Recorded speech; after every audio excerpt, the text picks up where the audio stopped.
Hi, ജംബു ഹോസ്റ്റിന്റെ പുതിയൊരു വീഡിയോയിലേക്ക് എല്ലാവർക്കും സ്വാഗതം.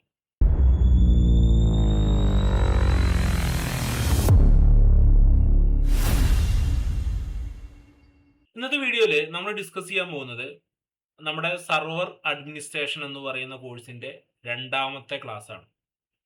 അപ്പോൾ ആദ്യത്തെ ക്ലാസ് എന്താണ് സർവർ എന്നും എന്തിനാണ് ഇത് പഠിക്കുന്നത്, പഠിച്ച എന്താണ് ജോലി കിട്ടുക, ഏത് സർവറിനെ കുറിച്ചാണ് നമ്മൾ പഠിക്കുന്നത്, അത്തരം കാര്യങ്ങൾ നമ്മൾ ഡിസ്കസ് ചെയ്തിരുന്നു. അപ്പോൾ അതിൽ ഞാൻ പറഞ്ഞിരുന്നു മൈക്രോസോഫ്റ്റിന്റെ സെർവറാണ് നമ്മൾ പഠിക്കുന്നത്. ഓൾറെഡി നമ്മുടെ ചാനലിൽ CCNA ക്ലാസ്സുകൾ പോയിക്കൊണ്ടിരിക്കുന്നുണ്ട്.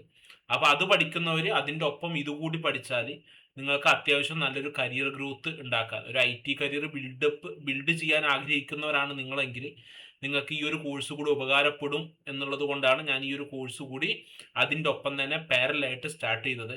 അപ്പോൾ അതും കാണാൻ നോക്കുക നിങ്ങൾ, അതേപോലെ തന്നെ സർവറും പഠിക്കാൻ നോക്കുക. നമുക്ക് ഈ സർവർ ഒരു സൈഡിലൂടെ പോവാം, CCNA അങ്ങനെ ആ ഒരു സൈഡിലൂടെ പോവാം. അപ്പോൾ രണ്ട് കോഴ്സുകൾ നമുക്ക് ഒരുമിച്ച് ഇങ്ങനെ മുന്നോട്ട് കൊണ്ടുപോകാനായിട്ട് സാധിക്കും. അപ്പോൾ കഴിഞ്ഞ ക്ലാസ്സിൽ നമ്മൾ സർവർ എന്താണ്, മൈക്രോസോഫ്റ്റിന്റെ സെർവറാണ് നമ്മൾ യൂസ് ചെയ്യുന്നത് എന്നുള്ളതും സർവർ പഠിച്ചാൽ ജോലി കിട്ടുന്ന അങ്ങനെയുള്ള കാര്യങ്ങളൊക്കെ നോക്കിയിരുന്നു. അപ്പോൾ ഈ ഒരു വീഡിയോ ആണ് നിങ്ങൾ കാണുന്നതെങ്കിൽ ഇതിൽ ആദ്യത്തെ വീഡിയോ നമ്മുടെ പ്ലേലിസ്റ്റ് ആയിട്ട് മൈക്രോസോഫ്റ്റ് സർവർ അഡ്മിനിസ്ട്രേറ്റർ എന്ന് പറയുന്ന ഒരു പ്ലേലിസ്റ്റ് നമ്മൾ ക്രിയേറ്റ് ചെയ്തിട്ടുണ്ട്. അപ്പോൾ ആ പ്ലേലിസ്റ്റിൽ ആദ്യത്തെ വീഡിയോ കണ്ടതിന് ശേഷം മാത്രം ഈ ഒരു വീഡിയോ കാണാനായിട്ട് ശ്രമിക്കുക. അപ്പം നേരെ നമുക്ക് നമ്മുടെ ഇന്നത്തെ ഡിസ്കസ് ചെയ്യുന്നത് എവിടെയാണ് നമ്മൾ സർവർ യൂസ് ചെയ്യുന്നത് എന്നുള്ള കാര്യമാണ് നമ്മൾ ഇന്നത്തെ വീഡിയോയിൽ നമ്മൾ ഡിസ്കസ് ചെയ്യാനായിട്ട് പോകുന്നത്. അപ്പം ഞാനൊരു എക്സാമ്പിൾ പറഞ്ഞുതരാം. ഇപ്പം എനിക്കൊരു സ്ഥാപനമുണ്ട് എന്ന് വിചാരിക്കുക. ഒരു എക്സാമ്പിളാണ്, സർവർ നമ്മൾ എവിടെയാണ് യൂസ് ചെയ്യുന്നത് എന്നുള്ളതിൻ്റെ ഒരു എക്സാമ്പിളാണ്. ഇപ്പം എനിക്കൊരു സ്ഥാപനമുണ്ട്. അപ്പോൾ ആ സ്ഥാപനം ഞാനിപ്പോൾ എന്ത് സ്ഥാപനമാണ് കൊടുക്കുക? ഇപ്പം ഞാൻ ഗ്രാഫിക് ഡിസൈനിങ് ഒരു സ്ഥാപനം ഉണ്ടെന്ന് വിചാരിക്കുക. ഒരു ഗ്രാഫിക് ഡിസൈനിങ്ങിൻ്റെ പോസ്റ്ററും നോട്ടീസൊക്കെ ഡിസൈൻ ചെയ്യുന്ന ഒരു ഗ്രാഫിക് ഡിസൈനിങ് സ്ഥാപനമുണ്ട്. അപ്പോൾ ഇതാണ് എൻ്റെ ഗ്രാഫിക് ഡിസൈൻ. ഇതാണ് എനിക്ക് അവിടെ ഏകദേശം ഒരു 10 കമ്പ്യൂട്ടർ വരുന്നുണ്ട്. അപ്പോൾ നമുക്കവിടെ 10 ഹോസ്റ്റ് എന്ന് വിളിക്കാം, അല്ലെങ്കിൽ കമ്പ്യൂട്ടർ എന്ന് വിളിക്കാം. ഹോസ്റ്റ് എന്ന് വിളിച്ചാലും കമ്പ്യൂട്ടർ എന്ന് പറഞ്ഞാലും ഒന്നാണ്. അപ്പോൾ ഇവിടെ എനിക്ക് 10 കമ്പ്യൂട്ടർ ഉള്ള ഒരു സ്ഥാപനമാണ്. അപ്പോൾ സ്വാഭാവികമായിട്ടും എനിക്കതിൽ 10 കമ്പ്യൂട്ടറിൽ 10 എംപ്ലോയീസും ഉണ്ട്. എംപ്ലോയീസിന്റെ ജോലിയൊക്കെ എന്താ? എംപ്ലോയീസിന്റെ ജോലിയൊക്കെ പോസ്റ്ററൊക്കെ ഡിസൈൻ ചെയ്യാനാണ്. 10 എംപ്ലോയി ഉണ്ട്. അപ്പോൾ അവർക്കൊരു നെറ്റ്വർക്ക് വേണമെന്ന് വിചാരിക്കാം. അവർക്ക് നെറ്റ്വർക്ക് വേണമെന്നുണ്ടെങ്കിൽ എന്തിനാണ് ആ 10 കമ്പ്യൂട്ടറും പരസ്പരം കണക്റ്റഡ് ആയിക്കോട്ടെ, അവർക്ക് ഫയലും കാര്യങ്ങളൊക്കെ ഷെയർ ചെയ്യാൻ വേണ്ടിയിട്ട് ഈ 10 കമ്പ്യൂട്ടറും പരസ്പരം കണക്റ്റഡ് ആണ്. അപ്പോൾ ഈ 10 കമ്പ്യൂട്ടറും പരസ്പരം കണക്റ്റഡ് ആവുമ്പോൾ എന്ത് ചെയ്യണം? ഞാൻ ആദ്യം ഒരു സ്വിച്ച് എടുത്തു. ഇതാണ് ഞാൻ വെച്ച സ്വിച്ച്. സ്വിച്ചിന്റെ സിമ്പൽ ഇങ്ങനെ വരയ്ക്കുക. നമ്മൾ CCNA വരച്ചിട്ടില്ലേ? ഞാൻ ഈ 10 കമ്പ്യൂട്ടറും ഈ സ്വിച്ചുമായിട്ട് എന്ത് ചെയ്തു? കണക്ട് ചെയ്യണം. ഇങ്ങനെ 10 കമ്പ്യൂട്ടർ ഇപ്പോൾ വെക്കാൻ സ്ഥലമില്ല, ഞാനൊരു 3-4 കമ്പ്യൂട്ടറിന് ഇതിൽ വെച്ചു. 10 ഉണ്ടെന്ന് നിങ്ങൾ വിചാരിക്കാം. 10 കമ്പ്യൂട്ടർ സ്വിച്ചുമായിട്ട് കണക്ട് ചെയ്തു.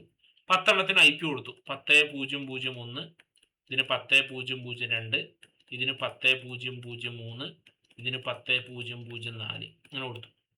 അങ്ങനെ 10.0.0.10 വരെ കൊടുത്തു.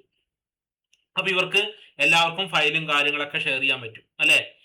ഇപ്പൊ ഒരു 10.0.0.1 ഇരിക്കുന്ന ഒരാൾ, അയാൾക്കൊരു ഫയൽ ഷെയർ ചെയ്ത് കഴിഞ്ഞാൽ മറ്റു പീസുകൾക്കെല്ലാം കിട്ടും. കാരണം ഇവരിപ്പോ ഒരു നെറ്റ്വർക്കിലാണ് ഉള്ളത്. ഇങ്ങനെ ചെയ്യുമ്പോൾ ഈ നെറ്റ്വർക്കിൽ ഇരിക്കുന്ന 10 പീസുകൾ ഉണ്ടല്ലോ, ഈ 10 പീസുകൾക്കും ആ ഇരിക്കുന്ന നെറ്റ്വർക്കിൽ തുല്യ അവകാശമാണ് ഉണ്ടാവുക. തുല്യ അവകാശം എന്ന് പറഞ്ഞാൽ എല്ലാവർക്കും ഫയൽ ഷെയർ ചെയ്യാനുള്ള പെർമിഷൻ ഉണ്ട്. എല്ലാവരും ഷെയർ ചെയ്ത ഫയൽ മറ്റുള്ളവർക്ക് ആക്സസ് ചെയ്യാനായിട്ട് പറ്റും, അവരുടെ യൂസർ നെയിമും പാസ്വേഡും അറിയുന്നുണ്ടെങ്കിൽ. ഇപ്പൊ നമ്മുടെ ഓഫീസിൽ ഒരു പ്രിന്റർ ഉണ്ടെങ്കിൽ ആ പ്രിന്റർ, ഇപ്പൊ ഇവിടെ നമ്മുടെ നെറ്റ്വർക്കിൽ ഒരു പ്രിന്റർ ഉണ്ട്, ആ പ്രിന്റർ ഷെയർ ചെയ്തിട്ടുണ്ടെങ്കിൽ ആ പ്രിന്റർ എല്ലാവർക്കും ഒരേപോലെ യൂസ് ചെയ്യാൻ പറ്റും. അപ്പൊ അത്തരം നെറ്റ്വർക്കിനെ നമ്മൾ സാധാരണ വിളിക്കുന്ന പേര് വർക്ക് ഗ്രൂപ്പ് നെറ്റ്വർക്ക് എന്നാണ്. Work group network. ഈ വർക്ക് ഗ്രൂപ്പ് നെറ്റ്വർക്കിലാണ് ഇപ്പൊ ഇരിക്കുന്നത്. സാധാരണ നിങ്ങൾ ഒരു സ്വിച്ച് വെച്ചിട്ട് അതിലോട്ട് നിങ്ങൾ PC-കളൊക്കെ കണക്ട് ചെയ്ത് കഴിഞ്ഞാൽ ആ നെറ്റ്വർക്കിന് വിളിക്കുന്ന പേര് ഒരു വർക്ക് ഗ്രൂപ്പ് നെറ്റ്വർക്കാണ്. വർക്ക് ഗ്രൂപ്പ് നെറ്റ്വർക്കിന്റെ പ്രത്യേകത എന്താ? ഞാൻ നേരത്തെ പറഞ്ഞ പോലെ നെറ്റ്വർക്കിൽ എല്ലാവർക്കും തുല്യ അവകാശമാണുള്ളത്. അപ്പോ എല്ലാ PC-കളുടെയും ഫയലുകൾ, ഷെയർ ചെയ്ത ഫയലുകൾ മറ്റുള്ളവർക്ക് ആക്സസ് ചെയ്യാൻ പറ്റുമല്ലോ. ഇനി 10 എംപ്ലോയി ഉണ്ടെന്ന് പറഞ്ഞു അല്ലെ? ഇപ്പൊ ഒരു എംപ്ലോയി ഒരു ദിവസം ഇതിൽ വന്നിരുന്നു, അയാളുടെ വർക്ക് എല്ലാം ചെയ്തു, അയാളുടെ വർക്ക് സേവ് ചെയ്തിട്ട് പോയി. അപ്പൊ അയാൾ ഇരിക്കുന്ന കമ്പ്യൂട്ടറിലാണ് വർക്ക് ഉണ്ടാവുക. പിറ്റേ ദിവസം വന്നു, അയാൾ ഇതിൽ തന്നെ ഇരിക്കണം. എന്ന് വെച്ചാൽ 10 എംപ്ലോയി ഉണ്ടെങ്കിൽ 10 പേർക്കും ഓരോ സിസ്റ്റങ്ങൾ, ആ സിസ്റ്റങ്ങൾ അവർ സ്ഥിരമായിട്ട് ഉപയോഗിക്കണം. കാരണം അവർ ചെയ്യുന്ന വർക്കുകളൊക്കെ അതിലാണ് സേവ് ചെയ്ത് വെക്കുന്നത്. ഇനി അവരുടെ ഫയലുകൾ വേറൊരാൾ ആക്സസ് ചെയ്തെന്ന് വിചാരിക്കുക. ഇപ്പൊ യൂസർ നെയിമും പാസ്വേഡും അറിഞ്ഞാലാണ് ആക്സസ് ചെയ്യാൻ പറ്റുക. അപ്പൊ യൂസർ നെയിമും പാസ്വേഡും റെഗുലർ ആയിട്ട് മാറ്റിക്കൊണ്ടിരിക്കുക. അതുപോലെ തന്നെ എന്തെങ്കിലും ഫയലുകൾ ഷെയർ ചെയ്ത് കഴിഞ്ഞാൽ അത് ഉപയോഗം കഴിഞ്ഞാൽ അത് വീണ്ടും ഷെയറിങ് ഒഴിവാക്കുക.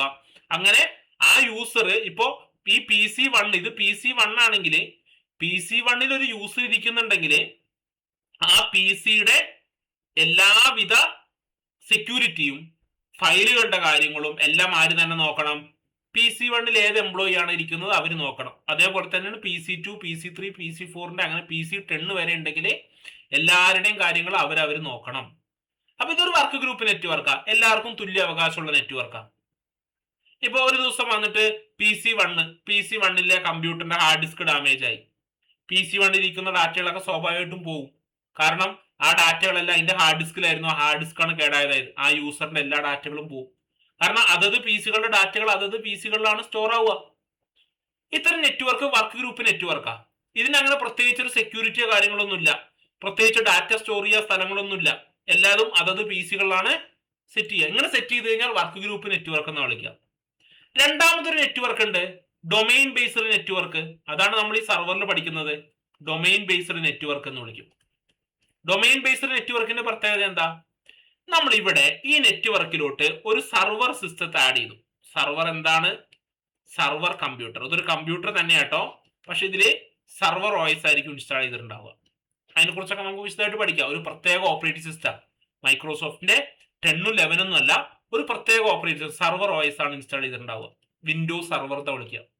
സർവർ ഇൻസ്റ്റാൾ ചെയ്തിട്ട് ഈ ബാക്കിയുള്ള ഈ സിസ്റ്റങ്ങൾ ഉണ്ടല്ലോ, നമ്മുടെ ഓഫീസിലെ 10 കമ്പ്യൂട്ടർ ഉണ്ടല്ലോ, 10 കമ്പ്യൂട്ടറിനെയും നമ്മൾ ഈ സർവറിന്റെ അണ്ടറിലോട്ട് കൊണ്ടുവരും.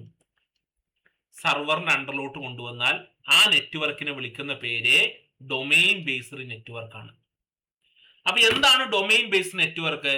ഒരു ഗ്രൂപ്പ് ഓഫ് കമ്പ്യൂട്ടേഴ്സ്, ഒരു കൂട്ടം കമ്പ്യൂട്ടറുകൾ ഒരു സർവർ എന്ന് പറയുന്ന സിസ്റ്റത്തിന്റെ അണ്ടറിലായി കഴിഞ്ഞാൽ ആ നെറ്റ്വർക്കിനെ നമുക്ക് ഡൊമൈൻ ബേസ്ഡ് നെറ്റ്വർക്ക് എന്ന് വിളിക്കാനായിട്ട് സാധിക്കും. അപ്പൊ ഈ 10 കമ്പ്യൂട്ടർ ഈ ഒരു സർവറിന്റെ അണ്ടറിലല്ലേ? അങ്ങനെ സർവറിന്റെ അണ്ടറിലായ ഇവർക്കുള്ള ബെനിഫിറ്റ് എന്താ? ഈ 10 കമ്പ്യൂട്ടറിന്റെ സെക്യൂരിറ്റി പരമായിട്ടുള്ള എല്ലാ കാര്യങ്ങളും ഈ സർവർ നോക്കിക്കോളും. അപ്പൊ ഒന്ന്, സെൻട്രലൈസ്ഡ് സെക്യൂരിറ്റി കിട്ടും. രണ്ടാമത്തെ ഒരു ബെനിഫിറ്റ് എന്താന്ന് വെച്ചാൽ സെൻട്രലൈസ്ഡ് ഡാറ്റാബേസ് കിട്ടും. സെൻട്രലൈസ്ഡ് ഡാറ്റാബേസ് എന്ന് പറഞ്ഞാല് ഈ PCകളുടെ എല്ലാ ഫയലുകളും സ്റ്റോർ ആകുന്നത് ഈ സർവറിലായിരിക്കും. അപ്പൊ ഒരു PC1 ഇരുന്നിട്ട് ഒരാൾ ഒരു വർക്ക് ചെയ്തു, ആ വർക്ക് അയാൾ സേവ് ചെയ്തിട്ട് പോയി. പിറ്റേ ദിവസം വന്നിട്ട് ആ PC കേടാണെങ്കിൽ പോലും അയാളുടെ വർക്ക് പോയിട്ടുണ്ടാവില്ല, കാരണം ആ വർക്ക് സേവ് ആവുന്നത് സർവറിലാണ്. അപ്പൊ നമുക്ക് അവിടെ ഒരു സെൻട്രലൈസ്ഡ് ഡാറ്റാബേസ് കൊണ്ടുവരാൻ വന്നു. ബാക്കിയുള്ള എല്ലാ PCനെ മാനേജ് ചെയ്യുന്നത് ആരായിരിക്കും? ഈ സർവർ ആയിരിക്കും. അപ്പൊ അവിടെ സെൻട്രലൈസ്ഡ് മാനേജ്മെന്റ് വന്നു. അപ്പൊ centralised security, centralised database, centralised management, ഈ 3 കാര്യങ്ങള് സർവർ നെറ്റ്വർക്ക് ആണെങ്കിൽ ഡൊമൈൻ ബേസ്ഡ് നെറ്റ്വർക്ക് അല്ലെങ്കിൽ സർവർ ക്ലൈന്റ് നെറ്റ്വർക്ക് എന്ന് വിളിക്കാം. ഡൊമൈൻ ബേസ്ഡ് നെറ്റ്വർക്ക് അല്ലാന്നുണ്ടെങ്കിൽ എന്താണ്? Server client network. Server client network അതിന്റെ പ്രത്യേകതയാണ്. ഇപ്പൊ നമ്മൾ 10 എംപ്ലോയി ഉണ്ടെന്ന് പറഞ്ഞില്ലേ? ഈ 10 എംപ്ലോയിക്കും ഇവിടെ 10 എംപ്ലോയി ഉണ്ടെങ്കിൽ ഈ 10 എംപ്ലോയിക്കും നമ്മൾ ഓരോ യൂസർ നെയിമും പാസ്വേഡും സെറ്റ് ചെയ്ത് കൊടുക്കും സർവറിൽ ഇരുന്നുകൊണ്ട്. കാരണം ഈ സിസ്റ്റങ്ങളൊക്കെ സർവറിന്റെ അണ്ടറിലല്ലേ? ആ യൂസർ നെയിമും പാസ്വേഡും വെച്ച് അവർക്ക് ഏത് സിസ്റ്റത്തിൽ ലോഗിൻ ചെയ്യാം. അവരുടെ ഫയലുകളൊക്കെ സർവറിന് ലോഡ് ആവുക. ഡെയിലി ഒരു കമ്പ്യൂട്ടർ തന്നെ ഇരിക്കണം എന്നൊന്നുമില്ല. അപ്പൊ ഈ സർവർ വെച്ച് കഴിഞ്ഞാൽ ഒരുപാടുണ്ട്. ആ കമ്പനിയിലെ എല്ലാ PCകളുടെയും സെക്യൂരിറ്റി സർവറാ നോക്കുന്നത്, ഡാറ്റാബേസ് സർവറാ നോക്കുന്നത്, അതൊക്കെ മാനേജ് ചെയ്യുന്ന സർവറാ. അങ്ങനെ ആ നെറ്റ്വർക്കിലുള്ള പൂർണ്ണ നിയന്ത്രണം ആരുടെ കയ്യിലായിരിക്കും? ഈ സർവർ എന്ന് പറയുന്ന കമ്പ്യൂട്ടറിന്റെ കയ്യിലായിരിക്കും. എല്ലാ കാര്യങ്ങളും നോക്കുന്നത് സർവറാ.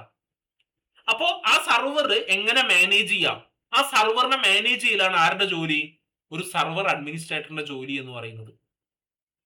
ഓക്കെ, ഈ എല്ലാ സിസ്റ്റങ്ങളും ഒരു കമ്പനിയിലെ എല്ലാ സിസ്റ്റങ്ങളും ഒരു സർവറിന്റെ അണ്ടറിലാകുമ്പോൾ ആ സർവറിനെ മാനേജ് ചെയ്യുക.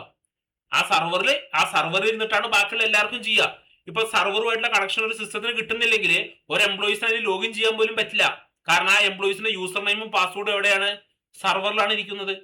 അങ്ങനെ ഒട്ടനവധി സർവീസുകൾ നമുക്ക് പഠിക്കാനുണ്ട്.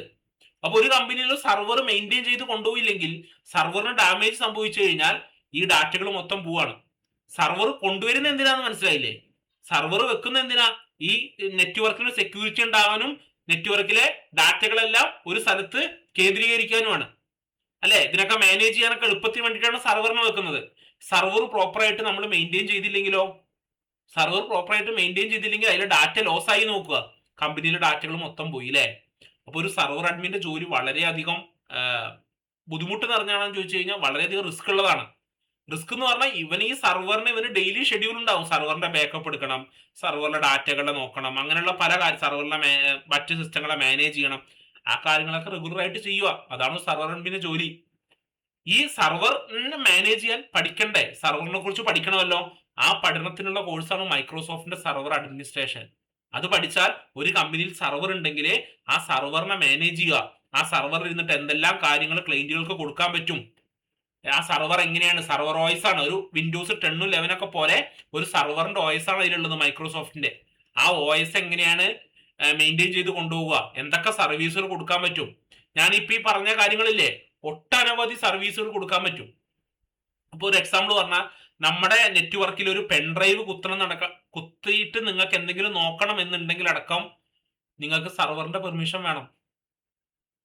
ഓക്കെ, എന്ത് ഫയലുകളും ഒരു പെൻഡ്രൈവ് കുത്തിയിട്ട് നിങ്ങളിപ്പോ ഓഫീസിൽ വന്നു, ഓഫീസിൽ ഒരു ഫയൽ നിങ്ങൾ വീട്ടിൽ കൊണ്ടുപോകാൻ വേണ്ടി പെൻഡ്രൈവ് കുത്തി, ആ പെൻഡ്രൈവ് കിട്ടണം, അതായത് പെൻഡ്രൈവിലോട്ട് ആ ഫയൽ നിങ്ങൾക്ക് കോപ്പി ചെയ്യണമെന്നുണ്ടെങ്കിൽ സർവറിന്റെ പെർമിഷൻ വേണം. നമ്മുടെ സർവർ അഡ്മിന്റെ പെർമിഷൻ ഇല്ലാതെ നെറ്റ്വർക്കിൽ ഒന്നും ചെയ്യാൻ പറ്റില്ല. ഇപ്പൊ വൈകിട്ട് 5 മണിക്ക് സിസ്റ്റങ്ങളെല്ലാം ഓഫ് ആവണം. സർവറിൽ നിന്ന് സെറ്റ് ചെയ്ത് കഴിഞ്ഞാൽ കറക്റ്റ് 5 മണിയാകുമ്പോൾ സിസ്റ്റങ്ങളെല്ലാം ഓഫ് ആവും. അങ്ങനെ ഇപ്പൊ നിങ്ങൾക്ക് അതിലിപ്പോ വീഡിയോ പ്ലെയർ ഒന്നും വർക്ക് ആവരുത്, അല്ലെങ്കിൽ അങ്ങനെയുള്ള എല്ലാ കാര്യങ്ങളും സർവറിൽ ഇരുന്നിട്ട് നിങ്ങൾക്ക് എല്ലാ കാര്യങ്ങളും ആ സർവറിന് അണ്ടറിൽ വരുന്ന എല്ലാ സിസ്റ്റങ്ങളെ മാനേജ് ചെയ്യാൻ പറ്റും, എല്ലാവരുടെയും ഡാറ്റകൾ കൊണ്ടുവരാൻ പറ്റും. അങ്ങനെ ഒട്ടനവധി കാര്യങ്ങൾ നിങ്ങൾക്ക് അതിൽ നിന്ന് ചെയ്യാൻ പറ്റും. ഇതൊക്കെ ചെയ്യുന്ന സിസ്റ്റത്തെയാണ്, ഇതൊക്കെ കൺട്രോൾ ചെയ്യുന്ന സിസ്റ്റത്തെയാണ് സർവർ അഡ്മിൻ, സർവർ എന്ന് വിളിക്കുക. അത് മാനേജ് ചെയ്യുന്ന ആളാണ് സർവർ അഡ്മിൻ. അപ്പൊ ഒരു കമ്പനിയിലെ എല്ലാ സിസ്റ്റങ്ങളെയും മാനേജ് ചെയ്യുന്ന സർവറാണ്. ആ സർവറിനെ മാനേജ് ചെയ്യുന്ന ആരാണ്? സർവർ അഡ്മിൻ ആണ്. അതാണ് നമുക്ക് ജോലി കിട്ടുക. ഓക്കെ, ഇത് സ്കൂളുകളിൽ, ഹോസ്പിറ്റലുകളിൽ, IT സ്ഥാപനങ്ങളിൽ, എല്ലാ സ്ഥലങ്ങളിലും എന്തുണ്ടാവും? സർവർ ഉണ്ടാവും. അപ്പൊ ഇതാണ് സർവർ എന്ന് പറയുന്നത്. അപ്പോൾ ഇതാണ് നിങ്ങൾ ഇനി ഉള്ള ക്ലാസ്സുകളിൽ എന്ത് ചെയ്യാൻ പോകുന്നത്? പഠിക്കാനായിട്ട് പോകുന്നത്. ഞാൻ ജസ്റ്റ് ഒരു കുറച്ച് കാര്യങ്ങൾ മാത്രമേ ഞാൻ അതിൽ പറഞ്ഞിട്ടുള്ളൂ. സർവറിൽ ഒട്ടനവധി കാര്യങ്ങൾ ചെയ്യാൻ പറ്റുമെന്ന് പറഞ്ഞു. കുറച്ച് കാര്യങ്ങൾ നിങ്ങൾക്ക് മനസ്സിലാവാൻ വേണ്ടിയിട്ട് ജസ്റ്റ് ഒരു കാര്യം ഞാൻ പറഞ്ഞു എന്നേ ഉള്ളൂ. നമുക്ക് അടുത്ത ക്ലാസ് മുതൽ ഈ സർവർ OSനെ കുറിച്ചും, എന്താണ് ആ സർവർ സിസ്റ്റം, മൈക്രോസോഫ്റ്റിന്റെ സർവർ OS എന്താണ്, എങ്ങനെയാണ് ഡൗൺലോഡ് ചെയ്യുക, നമുക്ക് ലാബ് എങ്ങനെയാണ് സെറ്റപ്പ് ചെയ്യുക പഠിക്കാൻ വേണ്ടിയിട്ട്, അതൊക്കെ നമുക്ക് എന്ത് ചെയ്യാം, വരും ക്ലാസ്സുകളിൽ പഠിക്കാം. അപ്പോൾ ഈ ഒരു വീഡിയോ നിങ്ങൾക്ക് മനസ്സിലായിട്ടുണ്ടാവും എന്ന് വിചാരിക്കുന്നു. നിങ്ങൾക്ക് എന്തെങ്കിലും സംശയം കാര്യങ്ങളൊക്കെ ഉണ്ടെങ്കിൽ നിങ്ങൾ താഴെ കമന്റിൽ രേഖപ്പെടുത്തുക. അതുപോലെ തന്നെ വീഡിയോയെ കുറിച്ച് നിങ്ങൾക്ക് അഭിപ്രായം, ക്ലാസ്സുകളൊക്കെ എങ്ങനെയുണ്ട് എന്നുള്ള കാര്യങ്ങളൊക്കെ നിങ്ങൾ കമന്റിൽ രേഖപ്പെടുത്തുക. നമുക്ക് അടുത്ത ക്ലാസ്സിൽ ഇതിന്റെ സർവർ OSനെ കുറിച്ച് നമുക്ക് പഠിക്കാം. മൈക്രോസോഫ്റ്റിന്റെ സർവർ OSനെ കുറിച്ച് നമുക്ക് പഠിക്കാം. ഓക്കെ.